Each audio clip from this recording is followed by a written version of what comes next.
11월 16일 금요일 황장수의 뉴스 브리핑 시작하겠습니다. 자, 어제 수능을 치르고 또 수험생을 둔 주변 속이 많이 상하실 겁니다.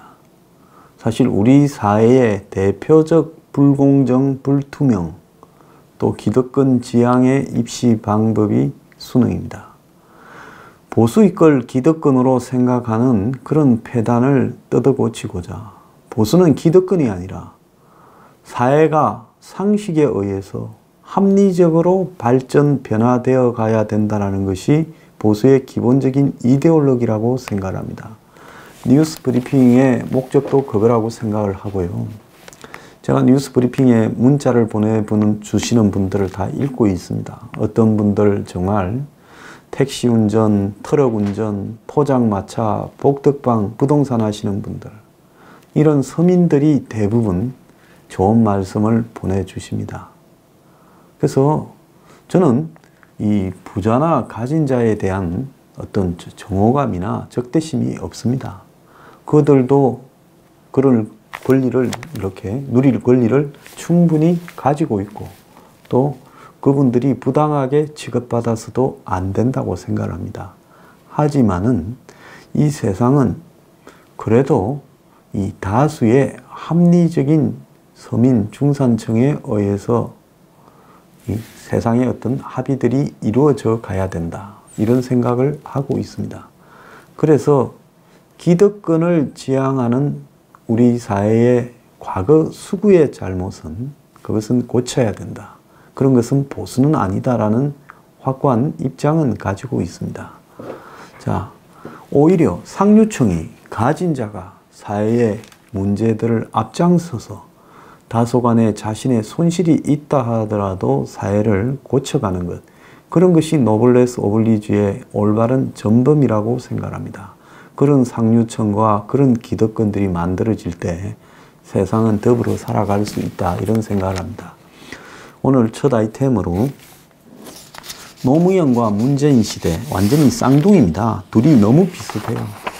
그런데 문재인이 노무현 밑에서 수석 비서실장을 하고 10년 동안에 칼을 갈아서, 아니 9년이네요. 9년 동안에 칼을 갈아서 그런지 더욱더 정교해진 노무현 정권 2가 됐습니다.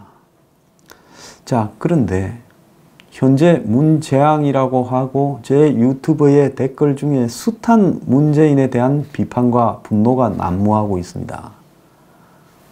사실 이 정도가 됐으면 벌써 대중들이 분노해서 박근혜 전 대통령이나 최순실, 정유라에 분노한 수준이라면 이 정도에는 훨씬 더 많은 분노가 작용되었어야 된다 봅니다.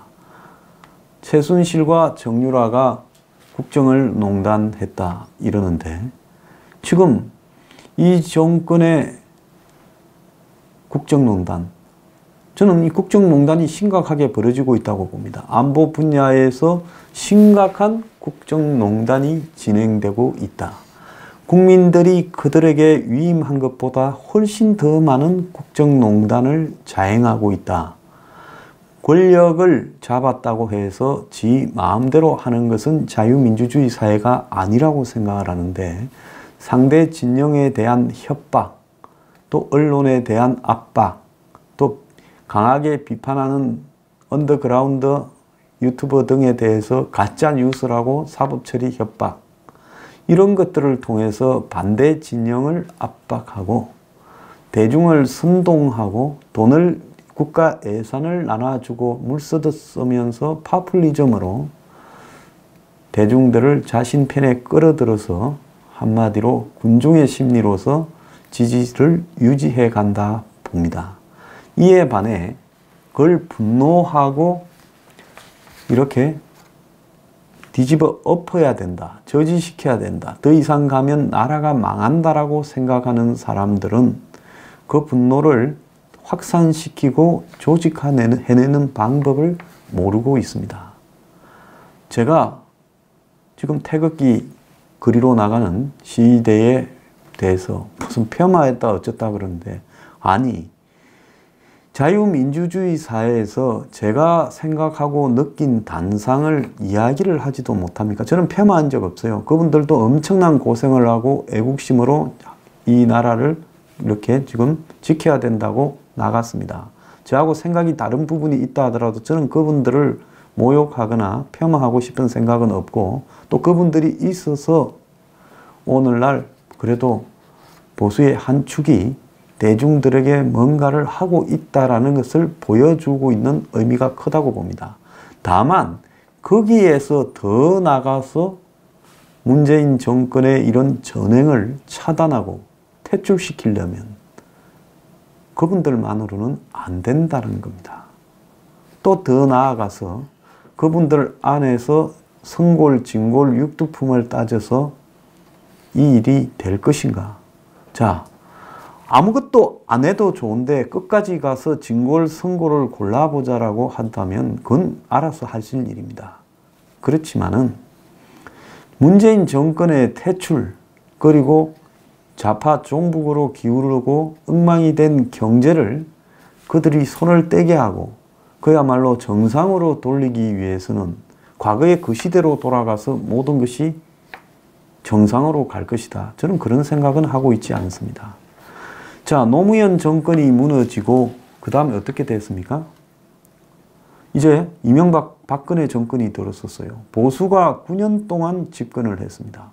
이명박 박근혜 두 사람은 2007년 대선 때부터 다스니 최순실 최태민이니 하면서 둘이 서로를 공격하다가 결국은 그때 서로를 공격한 게 빌미가 되어서 한 사람은 다스로 가고 한 사람은 최순실로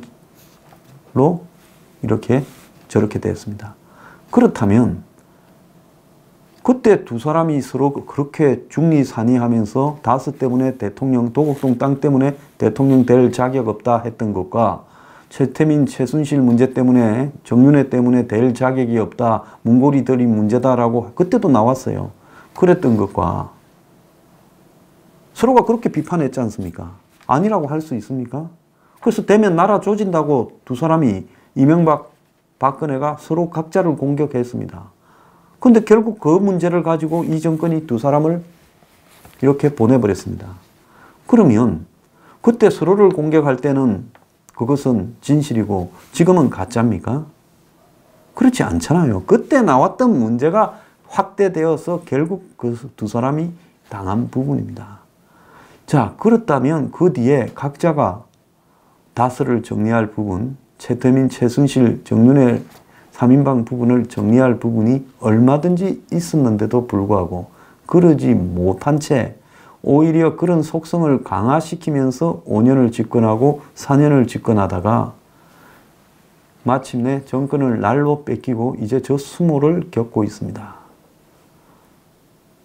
저는 박근혜 전 대통령에게 주어진 징역형 33년입니까? 이 부분이 옳다고 생각하지 않습니다. 그분의 통치에 대해서 제가 불만족스럽게 생각하고 비판하는 것과 그 법적인 처벌의 결과를 저는 전혀 동의를 하지 않습니다. 이명박 전 대통령의 부분에서는 부정이나 부패와 관련되는 부분만큼은 그건 좀 잘못한 부분이 있다고는 생각을 합니다. 그러지 않으면 본인이 목숨을 걸고 그걸 방어해야 되겠죠. 그런데 그런 부분을 넘어서서 왜 노무현 정권 이후에 9년 동안의 세월에 보수가 뭘 하고 정권을 뺏겼느냐. 거기에 항상 하는 이야기가 있습니다.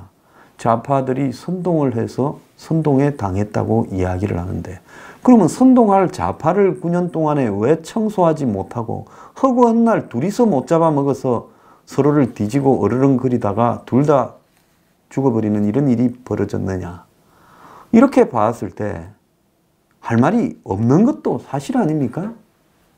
자, 지금 옳고 그르고 진골선골을 따져서 처리를 한 다음에 또 집권해야 된다. 문재인은 끝났다 하지만 또 집권한다 칩시다. 또 이명박 박근혜 9년으로 되돌아가지 않는다라는 보장이 어디 있습니까? 그 시대가 지금보다 나았을 수는 있지만은 정권을 유지하지 못하고 뺏긴 시대를, 예? 그거 내가 정권을 잡았으면 내 정권을 지키고 5년을 내 임기를 꽉 채우고 그 다음에 나를 흔드는 사람들을 청소하고 그래서 국민들 다수에게 내가 어쨌든 그게 정치적 행위든 정치 공학이든 테크닉이든 안 그러면 지지든 나를 흔드는 사람들이 숨을 못 쉬도록 만들고 정치 잘한다는 소리 들으면서 정권을 창출해서 넘겨주는 것, 그것이 정치하는 대통령 된 사람의 최종적 목적이 아닌가 생각을 합니다. 그런 관점에서 봤을 때 지금 서로 쌈박질을 하고 있는 객들이나 전원책, 김병준이나 뭐 그 사람들은 별로 말할 가치도 없고요. 그 다음에 친박이나 비박이나 태극기 부대에 있는 조원진 의원이나 중에 이명박 박근혜만큼이라도 되는 사람들이 있는가? 이제 그렇게 봤을 때 이명박 박근혜가 되어라고 하면 지금은 잔챙이들, 멸치들만 서로 하겠다고 하고 있습니다. 그래서 멸치를 가지고 삼천포 수제 죽방 멸치니 안 그러면 그물로 잡은 멸치니 안 그러면 다시 물내는 싸구려 멸치니 안 그러면 뭐 디포리니 그걸 가려봤자 무슨 의미가 있겠냐라는 생각을 제가 하고 있습니다. 자, 멸치는 그래도 멸치죠. 물론 가격은 좀 달라도요. 지금 멸치가 아닌 그야말로 꽁치라도 되는 과메기라도 만들 수 있는 인물이 있습니까? 무슨 우량주요? 오세훈 황교안이요? 제가 어제 뭐 방송에 나가서 그랬습니다. 언제 상장 폐지될지 모르는, 한마디로 거래 정지될지 모르는 불량주다라고 이야기를 했습니다.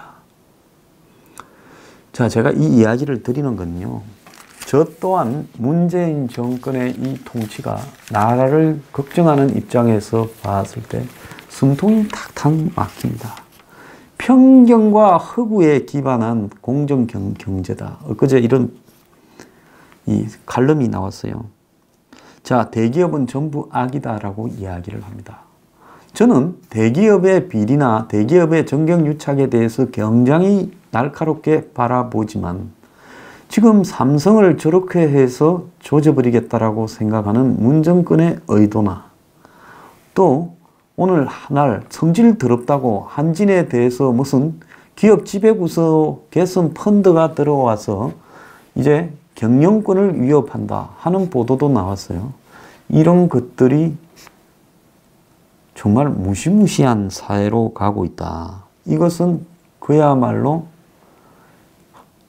이 잘못한 만큼만 정확하게 개입해서 법대로 처리할 부분이지 잘못한 부분을 넘어서는 또 다른 기업 장악의 목적이나 기업을 엉뚱한 방향으로 끌고 가기 위한 목적이 개입되어 있다. 저는 그렇게 생각을 합니다.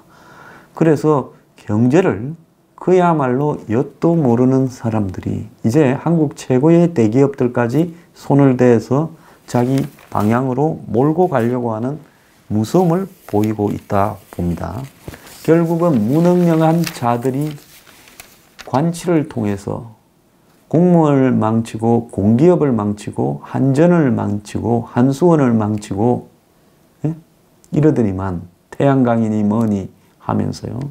그리고 전 공기업의 비정규직에 정규직하라 이런 황당한 소리로 취업 비리나 고용 세습이 번지게 만들고 그러더니만 이제는 뭔 짓을 하고 있는가 하면 이제 한국의 사기업까지 세계적 규모의 사기업까지 지금 말아먹으려고 하고 있습니다. 자, 민노총과 정부가 토닥토닥 싸우고 있는데요. 민노총에 대해서 임종석과 민노총이 서로 무슨 꽃길을 걸었니 무슨 과도하다니 이야기를 하고 있는데 둘이가 짜고 같이 정권을 떨어먹다가 이제 정권의 전리품을 놓고 싸움이 벌어진 거, 즉 도둑놈들이 한 마을을 털고 난 다음에 여자는 이쁜 여자는 누가 가지고 황금은 누가 가지고 이런 거 논의하다가 서로 더 갖겠다고 싸움을 벌이는 산도적 형태를 보이고 있다. 저는 그렇게 생각합니다. 민노총은 5년 폭력 면허 점거 허가증을 받았다. 그래서 대검까지도 엊그제 점거를 했습니다. 세상에 제일 무서운 것이 검찰이고 검찰 중에 제일 무서운 것이 대검인데 민노총은 겁도 없이 대검을 8명인가가 들어가서 점거하고 나머지는 밖에서 떠들어댔습니다. 그러다가 검찰 체면 때문인지 경찰 불러서 연행했지만은 다 풀어졌습니다. 자, 민노총 권력이 우리 사회를 지금 소용돌이로 몰고 가고 있습니다. 저들의 이익은 한 푼도 양보하지 않으면서 우리에게 도전하는 세력은 광주형 자동차 공장이든 나발이든 용납하지 않고 GM이든 뭐든 문을 닫는 것도 마음대로 안 된다고 이야기를 하고 있습니다. 한편으로는 그런 민노총을 이 정권이 이제 견디다 못해 비난하면서 저들은 또 사립 유치원에 대해서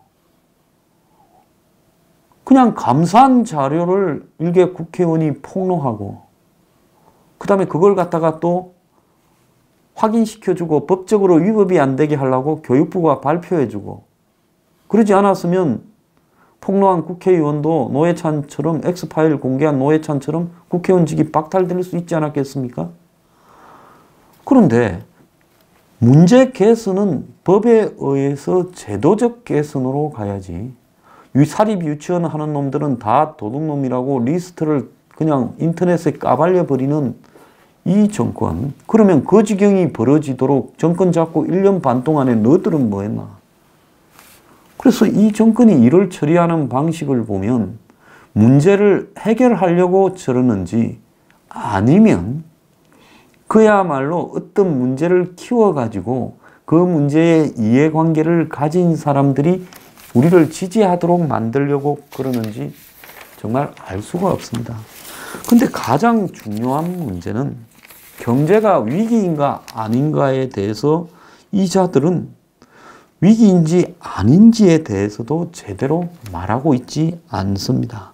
경제가 정말로 위기라고 생각한다면 이 정권이 경제를 이 와중에 장하성 대신에 김수현으로 그 다음 김동연 대신에 홍남기로 바꾸어서는 안 되죠. 홍은 누구나 알다시피 철저한 예스맨. 지난 정권의 캐비넷 문고라는 것을 확인해 줄 만큼 정치적인 예스맨입니다. 시류에 따라 사는 해바라기죠. 자, 김수현은 사실상 이념적으로 고집스럽기로 말하면 장하성보다 훨씬 더하고 장하성보다 훨씬 더 권력 장악력이 높은 왼쪽으로 이렇게 굽어 있는 사람입니다. 자, 그들을 앉혀놓고 갈 때까지 가겠다라고 하면서 지금이 진짜 위기다라면 이 정권은 저렇게 고집을 피우지 않았을 겁니다. 저들 생각은 위기가 아니다. 위기를 조장한다. 의도적으로 비협조를 한다라고 생각하고 있을 겁니다. 또 다른 한편으로는 지금 북한의 흉악한 사이비 공산주의자 집단 김정은과 한마디로 그들의 이익을 위해서 휴전선과 국방을 해체해 가고 있습니다. 자, 그러면서도 한마디로 북이 한국을 위협하는 단거리 핵탑재 미사일에 대해서는 한마디도 하지 못하고 있고 북한이 이야기하는 형변 폐기 가능성에 대해서 포장하면서 미국이 마치 북한을 위해 연변을 폐기하겠다는데 미국이 종전선언을 안 해주고 제재 해제를 안 해준다고 철저히 북한 편에 서서 미국을 공격을 하고 있습니다. 세계를 돌아다니면서 한국의 대통령이란 자가 북한을 대변하고 있고 그러다 보니 청와대 대변인은 북한의 은폐된 미사일 기지에 대해서 마치 북한 조선중앙방송에서 말하듯 말을 하고 있습니다. 자, 이쯤 되면 문재인 정권은 노무현 정권보다 훨씬 더 업그레이드 되었다. 노무현은 가끔씩 자신의 내부의 정체성에 혼란을 느낄 때가 많았습니다. 한편으로 말을 하고 막 내지를 때는 뭐 미국 사람보다 더 친밀을 하는 꽁무니 따라다니는 사람들이 있다. 이제 가진 자가 좀 고통받는 시대가 좀 돼야 된다. 업사이드 다운, 즉 위와 아래를 뒤집어 엎어야 된다라는 과격한 말을 하면서 또 한편으로는 미국이 없었으면 내가 북한의 수용소에 있었을지도 모른다라는 또 발언까지도 했습니다. 문 정권 초창기에 가장 큰 영향력을 행사한 것은 한국의 최고 대기업의 경제연구소였고 그러다 보니 삼성공화국이라는 말의 근거가 좌파 진영 내부에서 나왔습니다. 자, 그렇게 좌우를 헤매다가 무너져간 노무현 정권. 그래서 사실은 누가 나오더라도 반대 진영에서 보수에서 빗자루를 갖다 꼽아도 그쪽에 아마 대통령이 당선됐을 겁니다. 자, 그래서 그렇게 좋은 환경에서 이명박 박근혜 중에 누가 돼도 무조건 이기는 부분에서 어쨌든 여론조사니 뭐니 좀 우스운 과정을 통해서 이명박이 됐죠. 그래서 이명박이 집권하자마자 좌파들의 반격이 뭘로 나왔습니까? 광우병 촛불 시위로 나오고 집권 초에 4월 달부터 얻어맞기 시작하더니만 뒤에 겁먹고는 임기 4년 반을 빌빌 싸다가 중도 실용이니 상생이니 하면서 보수 이야기 하나 제대로 못했고요. 박근혜 정권은 광우병과 똑같은 것이 임기 2년차 4월 달에 벌어진 세월호 침몰입니다. 자, 세월호 침몰로 박근혜 정권은 위기였지만은 한마디로 세월호와 관련된 부패를 정리하는 과감한 기회를 만들지 못하고 거기에 끌려다니기 시작하면서 또 여건도 분열이 되고 이러면서 무슨 일이 벌어지고 권력이 얼마나 약해지는가를 제대로 알지를 못했습니다. 그러면서 천안문 광장에 임기 3년 차에 미국의 반대에도 불구하고 올라가서 시진핑과 나란히 있었습니다. 저는 그때 사실은 이 정권이 거의 안 되는 길로 가고 있구나 생각을 했습니다. 자, 그러면서 통진당을 해산하고 했지만은 국정교과서를 바로잡겠다 했지만 그런 부분들이 처음부터 정권의 신념에 의해서 가고 있는 모습으로 보여지기보다는 한마디로 정권의 어떤 돌파구로서 비춰진 측면도 있었습니다. 그러니까 왜 통진당이 해산되어야 되는가 하는 부분에 대한 논리적인 구조를 국민 전반에 강하게 그 건수를 가지고 심어내지도 못했습니다. 국정교과서는 그야말로 앞잡이 단체들 좀 세워서 밀어붙이다가 그냥 정권 무너지면서 끝나버렸습니다.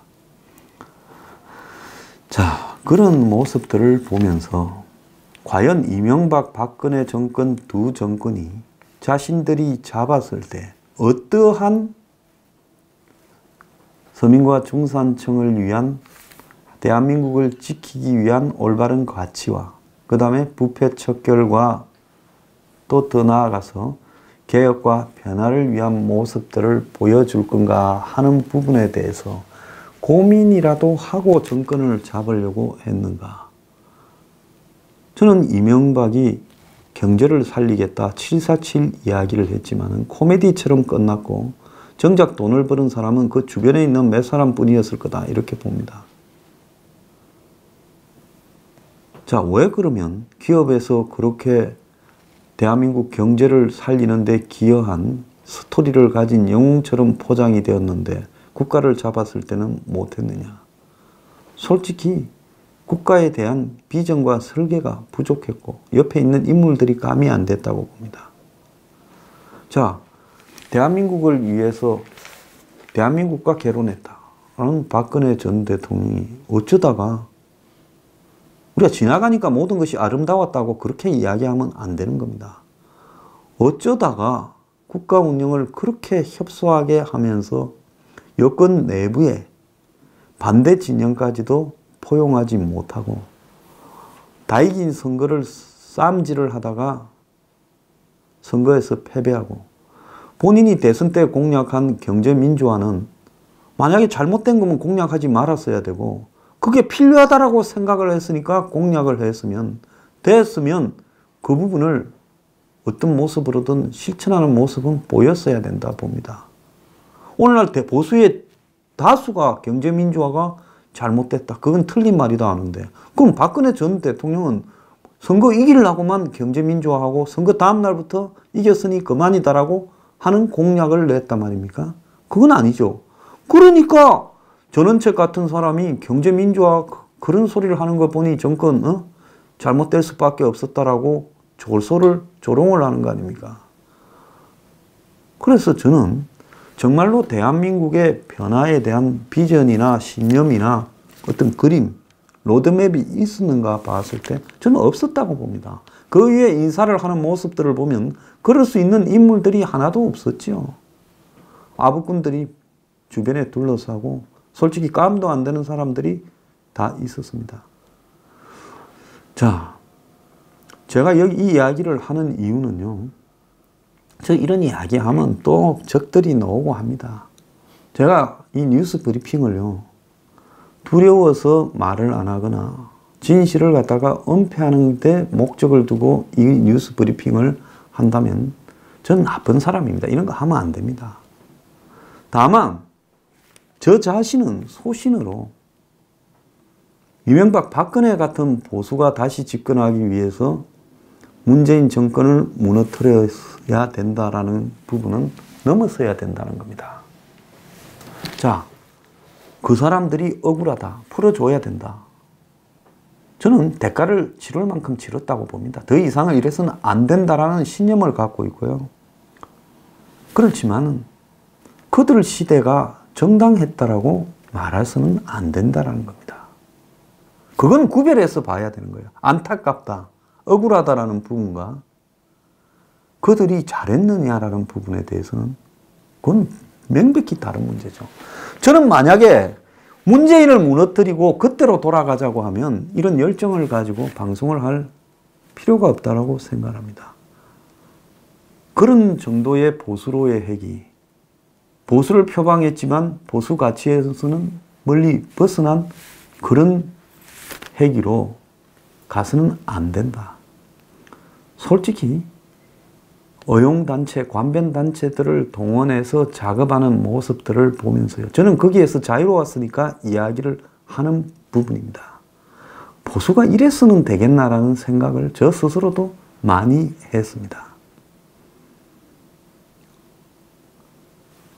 그래서 저는 그런 제안들을 과감하게 거부를 했습니다. 적어도 보수가 관변, 어용, 돈으로 연결돼서는 안 된다라는 부분에 대해서 그리고 보수 내부에서 활발한 비판과 토론이 벌어지고 또 보수의 바람직한 미래를 설계하고 좌파 종북들의 위선과 허울을 완전히 까발리고 그랬어야 된다면 그런 고민들이 없다 보니까 통일대박이라는 말이 나왔고 그 통일대박이라는 말을 제공했다는 사람이 지금 동부가 무슨 위원회인가 위원장으로 무슨 골드만삭스인가 어쩌고 그럼 부록하지요. 이 정권 저 정권에 헛소리 해대는 어떻게 그런 말을 듣고 그런 걸 할 수 있었단 말입니까?